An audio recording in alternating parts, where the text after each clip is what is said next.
scale. Here we are about like 14 years later, and this is the new version of that idea right here. Now we got the Don't Be Dumb. Out of everyone who actually said that you guys sparred, right, that you guys went at it, everyone says you won, right? Most of the people who are lyrical content, especially after his Meek Mill debacle, most people say. I mean, me and Drake had our thing though, but you know, he came to me and apologized like a man. He said, "Nah, man, you God body, you God body." Drake is one of the biggest names in rap, but his career has been far from smooth. Over the years, he's been called out by some of the hardest hitters in the game. 6 rappers in particular have publicly checked Drake, exposing the cracks in his carefully crafted image. From ghostwriting accusations to personal disses, these beefs have left a mark on Drake's legacy. These niggas, Drake? Drake? Got bodied by Pusha T? But what exactly went down? Let's dive into the most intense moments that had the rap world buzzing. So, Drake has had his fair share of public humiliation over the years, but one of the more notable moments came from none other than A$AP Rocky. The tension between the two rappers started way back in 2013 when Drake and Rihanna had a brief fling. The drama, however, didn't end there. Fast forward to 2024, when A$AP Rocky and Rihanna got married and started a family, the tension reached new heights. Rocky, now happily married to Rihanna, finally addressed the ongoing situation in 2024 with his track, Show of Hands. He didn't hold back. Swear they bitch the baddest, I just back the worst one. Niggas and they feelings over women, what you heard us? Rocky called out Drake for his persistent subliminal shots about his past relationship with Rihanna. Drake, who had never fully let go of his past with her, continuously dropped bars in his music that referenced their time together, even after Rocky and Rihanna were clearly an item. But Rocky didn't just stop at the past. He came for Drake's inconsistency in his music, labeling him a hypocrite. Rocky wasn't just talking about old flames.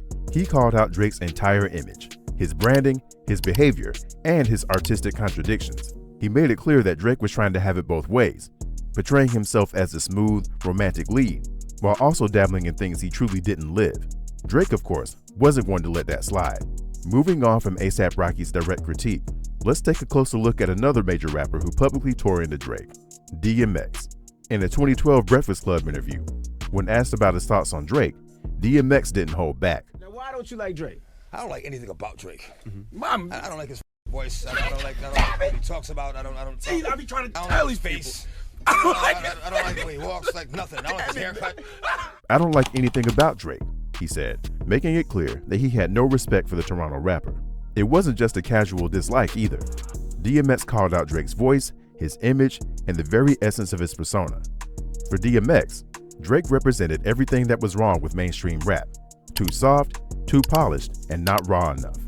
As a figure in the rap game known for his aggressive style, DMX's disdain for Drake's softer, introspective approach was palpable. But DMX's beef with Drake wasn't limited to style. It went deeper into authenticity. DMX questioned Drake's legitimacy as a rapper, insinuating that Drake's success was built on superficial qualities rather than actual talent. It's okay to say that. Too much politics. It's too much politics. You don't gotta act like you like something for what? Too much gulping and burping. The ghostwriting accusations were front and center. DMX was hinting at the whispers in the industry regarding Drake's use of ghostwriters, an issue that would later become a central point of attack in Drake's feud with Pusha T. What made DMX's criticism even more pointed was his fury over Drake's involvement in the posthumous Aaliyah album. DMX, who had known Aaliyah and worked with her, criticized Drake for allegedly hijacking her legacy without involving the key people who had worked with her, most notably Missy Elliott. Now let's come towards the fallout from Pusha T's 2018 diss track, The Story of Adidon, which was nothing short of seismic in the rap world. When Pusha T dropped the track, it felt like an atomic bomb had exploded in the hip-hop scene. The most shocking revelation came when Pusha T exposed that Drake, who had long cultivated an image of being the ultimate ladies' man, had been hiding a son, Adonis, whom he had with former adult film star Sophie Brousseau. It's deeper than rap, we talking character, let me keep with the facts. You are hiding a child, let that boy come home, deadbeat motherfucker playing border patrol. Ooh! This bombshell completely derailed Drake's carefully crafted public image, leaving fans stunned and questioning the authenticity of everything Drake had ever portrayed about his life. What made the diss even more scathing was the artwork that accompanied it. The cover art for Story of Adidon was a photograph of Drake in blackface, which added another layer of scandal to the attack. The image was shocking and uncomfortable for many, as it linked Drake, a man who often parades himself as a champion of diversity, to one of the most painful and controversial aspects of black culture, blackface. But Pusha didn't stop at the blackface. He took aim at Drake's character, calling him a deadbeat father and mocking him for hiding his son from the world. Real. Love that baby, respect that girl, forget she's a porn star, let her be your world. While Drake was simultaneously promoting a family-friendly image to his fans, the lines were personal, hitting Drake where it hurt most. Pusha's attack wasn't just about questioning Drake's authenticity as an artist. It was about stripping away the layers of his carefully constructed persona and showing the world who Drake really was behind the facade. Pusha's words painted a picture of a man who was not only hiding his son, but also hiding the truth about himself, all while maintaining the image of a loving family man for his fan base. It just went where it went, and it's just there's no turning back. It's not. And then the feud between Meek Mill and Drake kicked off in 2015, sparking one of the most talked about beefs in rap history. The catalyst for the drama came when Meek accused Drake of using a ghostwriter for their collaboration, Rico. Meek didn't hold back. He publicly accused Drake of not writing his own lyrics, and in doing so, he questioned the authenticity of Drake's entire musical career. At the time, Rico was a massive track, one that showcased the chemistry between the two rappers. But Meek's allegations introduced a whole new level of skepticism about Drake's supposed songwriting prowess, with many now wondering if the success of his hits was built on the backs of others. The situation escalated quickly. Just 15 minutes after Drake dropped Summer 16, Meek retaliated with Warpaint, a track that was meant to challenge Drake's credibility. Meek was furious and wasn't afraid to voice it. He didn't just accuse Drake of using a ghostwriter. He accused him of being fake, of selling a persona that wasn't authentic. The diss was quick and vicious, sparking an all-out war between the two. But it was Drake's response, back to back, that truly ignited the flames. The track became a cultural moment.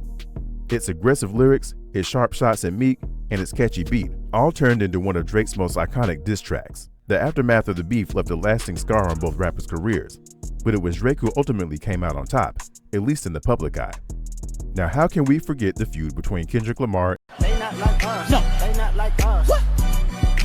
They not like us. No. They not like us. No. They not like us. Are you my friend? and Drake that ignited in 2013, when J. Cole made a comment grouping Kendrick, Drake, and himself as the big three of rap. While J. Cole might have meant it as a compliment, Kendrick took it as a challenge and swiftly responded with "like that." The track marked the beginning of Kendrick's direct challenge to Drake's position at the top of rap. Kendrick wasn't just agreeing with the label, he was using it as a stepping stone to assert his dominance and make it clear that the Big Three title wasn't something to be shared equally. He didn't need Drake or J. Cole to validate his place in hip-hop. He was there to show he was the best. Kendrick's Euphoria track further escalated the tension, with sharp jabs directed specifically at Drake. The track featured multiple beat switches, each symbolizing a different angle from which Kendrick attacked Drake. And Kendrick didn't stop there. In a move that felt like a direct jab at Drake, Kendrick released 616 in LA in 2016, using Drake's own timestamp format to diss him. The track's title was a subtle nod to Tupac's birthday and Kendrick's first concert in Toronto, a bold move to take what was once Drake's signature style and turn it against him. Drake's response came with Family Matters. While Family Matters contained shots at Kendrick, many critics pointed out that the track was too unfocused and didn't hone in on Kendrick as sharply as it should have. This small yet telling error revealed that Drake's response lacked the precision and attention to detail that Kendrick had brought with his attacks. Then in 2010, Ludacris found himself locked in a beef with Drake and Big Sean over a matter of credit and respect for the roots of rap. The issue began when Drake, in an interview, publicly credited Big Sean for popularizing the super duper flow. The flow, characterized by a rapid staccato delivery, had been a staple in Ludacris' style for years, and he wasn't having it when Drake implied that Big Sean was the innovator of this technique. Ludacris, who had perfected and made the flow his own in the early 2000s, immediately felt disrespected by Drake's statement. To get the record straight, Ludacris responded with a diss track, calling out both Drake and Big Sean for not acknowledging the true origins of the flow. And y'all get a couple of hit records, make some noise, and have the nerve to start shouting? Who's gassing them? They blowing smoke up your ass, you fired up, but I'm just puffing. The creative dispute was deeper than just a simple misunderstanding about who popularized a specific rap style. Ludacris had been a dominant figure in hip-hop for nearly a decade, known for his intricate and fast-paced rhyme schemes, and the super duper flow was a hallmark of his unique sound. Ludacris's diss track, aimed directly at both Drake and Big Sean, was a calculated response to what he saw as a lack of respect for the foundational artists who shaped rap. In his eyes, the new generation of rappers, including Drake, were not giving credit where it was due. In the diss track, Ludacris positioned himself as a protector of hip-hop's legacy, taking on the role of the gatekeeper who was determined to remind the younger generation of their place in the lineage of rap music. And there you have it, 6 rappers who didn't hold back when it came to checking Drake. But what do you think? Did these rappers go too far, or were they just calling out the truth? Let me know your thoughts in the comments below. And don't forget to hit that like button if you enjoyed the breakdown.